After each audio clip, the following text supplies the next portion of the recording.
नमस्कार दोस्तों, मैं अंकुर उपाध्याय स्वागत करता हूं आप सभी का एक बार फिर से अपनी नई वीडियो में। लगातार बाजार में होती गिरावट देख कल को लेकर डिस्कशन करना भी कोई ये तो करना व्यर्थ ही है बिल्कुल कि तेजी या मंदी, लेकिन डेटा आप सभी के साथ सारे 1 to 1 शेयर करना चाहूंगा। शुरुआत करते हैं FIDIs के डेटा के साथ, जहां पे बड़ा फिगर आया है एक बार फिर सेलिंग का भी और बाइंग का भी। FIIs ने 7050 करोड़ की सेलिंग करी है, तो DIIs ने 7450 करोड़ की बाइंग करी है। तो FIIs की सेलिंग के कंपैरिजन में DIIs की बाइंग का फिगर थोड़ा सा ज्यादा आया है। FIIs ने स्टॉक फ्यूचर्स में नेग्लिजिबल सेलिंग करी है 163 करोड़ की, और फ्यूचर इंडेक्स में 3107 करोड़ की सेलिंग करी है। तो अच्छी खासी बिकवाली आप सभी ने देखी है इंडेक्स फ्यूचर्स में भी और कैश मार्केट में भी FIIs की तरफ से। वहीं DIIs जितना खरीद सकते हैं, जितना जोर लगा सकते हैं, वो लगा रहे हैं पूरा का पूरा अपनी तरफ से। दोस्तों एक चीज तो क्लियर है कि DIIs पैसा बना लेंगे, क्योंकि ये सारी सिचुएशन बदल जाएगी, और इस समय पैसा अगर कोई लगा पा रहा है बाजार में तो केवल वो है DII यानी domestic institutional investors. Gift Nifty की बात करें तो आपके लिए 165 पॉइंट और नीचे दिख रहा है इस समय 23550 पे। हमारी क्लोजिंग आई है 23640। यहां से काउंट करोगे तो 100 पॉइंट होता है, लेकिन अगर एग्जैक्टली पॉइंट टू पॉइंट देखोगे तो गिफ्ट निफ्टी 150 पॉइंट नीचे है। अब ये जो आपको नीचे दिख रहा है इसके पीछे का कारण है अमेरिका का बाजार। डाउ अराउंड 500 पॉइंट नीचे हो गया है इस समय आपके लिए। नेस्डेक इंडेक्स में 1.25% की गिरावट हो गई है। S&P 500 1% नीचे हो चुका है, और रसेल 2000 में 1.5% की बड़ी गिरावट है। दोस्तों बड़े लंबे समय बाद कुछ ऐसा हो रहा है जहां प्रेसिडेंट ट्रंप के बयान से ज्यादा इंपॉर्टेंस किसी और के बयान की हो चुकी है, और वो इंपॉर्टेंस है ईरान की। ईरान वन साइडेड बैठ गया है भाई कि मेरे को जो होगा देखी जाएगी, लेकिन मैं इस समय दुनिया की नाक में दम कर ही दूंगा। स्पेशली अमेरिका जो सबका करता धरता बना हुआ है, वो स्ट्रेट ऑफ हॉर्मोज छोड़ने को तैयार नहीं है। प्रेसिडेंट ट्रंप के बयान लगातार बदलते जा रहे हैं। कच्चा तेल अभी $100 प्रति बैरल ट्रेड कर रहा है। पहली बार नए सुप्रीम लीडर ने कमेंट करा बेहद नेगेटिव। उन्होंने कहा स्ट्रेट ऑफ हॉर्मोज तो बंद ही रहने वाला है, और हम इससे अपने दबाव बनाएंगे एनिमी पर। वहीं ईरान के जो प्रेसिडेंट हैं, उनका नाम बड़ा डिफरेंट है, मैं प्रोनाउंस नहीं कर पाता हूं, बट उनकी तरफ से बयान ये आया है कि US अगर हमारी शर्तें मान लेता है तो हम सीज फायर के लिए रेडी हैं। और US पहले ही कह चुका है कि हम विदाउट शर्तों के साथ ही जंग खत्म करना चाहते हैं, वरना बहुत देर हो गई है। अनकंडीशनल सरेंडर की डिमांड करी थी प्रेसिडेंट ट्रंप ने। इस समय कंडीशनल सरेंडर करने को तो ईरान तैयार हो चुका है। अब ये कंडीशंस मानी जाएंगी या नहीं, ये देखने वाली बात है।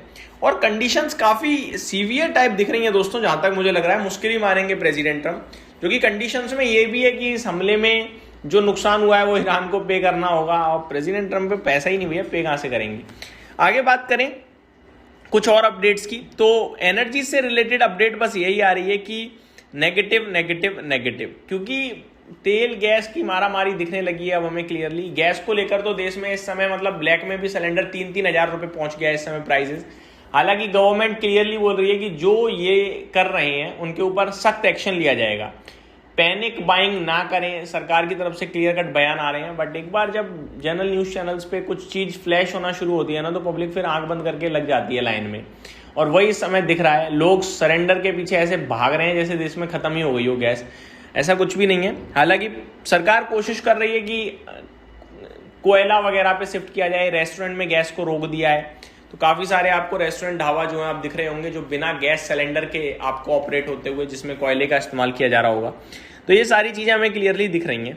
आगे बात करूं दोस्तों आप सभी के साथ यूरोप के मार्केट की, तो यूरोप का बाजार आपके लिए नीचे ही दिख रहा है इस समय, जहां पे फिटसी में 0.47% की गिरावट है, डेक्स 0.29% और कैग में लगभग 0.1% की गिरावट देखने को मिल रही है इस समय।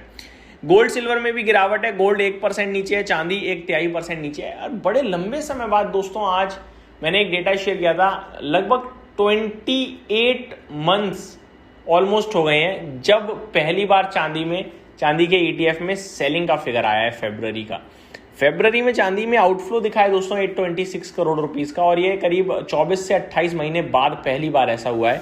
तो इन्वेस्टर्स कहीं ना कहीं या तो कह लीजिए प्रॉफिट बुकिंग, या कह रहे हैं कि तेजी कंप्लीट हो गई, अब मजा नहीं आ रहा, गोल्ड सिल्वर में एक रेंज में फंस गए हैं। और मैं वो पहला बंदा था जिसने एग्जैक्टली आपके साथ टाइमली डिस्कशन किया था कि शायद पीक हो गया। अब आपको धीरे धीरे वॉलेटिलिटी कम होते हुए और मूवमेंट खत्म होते हुए दिखेगी। और अभी तक तो एग्जैक्टली हम ठीक ही बैठे हैं, रेंज में घुस चुका है पूरी तरीके से गोल्ड और सिल्वर। इवन अगर आप देखें तो गोल्ड तो $200 की रेंज में घूम रहा है कॉमेक्स पे, चांदी में फिर भी 10-12 डॉलर्स का मूव आ जाता है। परसेंटेज टर्म्स में देखेंगे तो थोड़ा ज़्यादा है चांदी का मूव, और चांदी नॉर्मली ज़्यादा मूव ही देती है।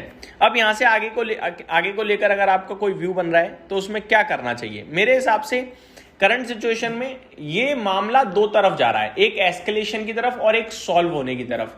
प्रेसिडेंट ट्रम्प भी कह रहे हैं कि ये लड़ाई हम जल्दी कंक्लूड करेंगे, ईरान के प्रेसिडेंट कह रहे हैं कि शर्तें मान लो, लड़ाई खत्म, सीज फायर डन, और ईरान के सुप्रीम लीडर कह रहे हैं कि मामला बिगड़ेगा।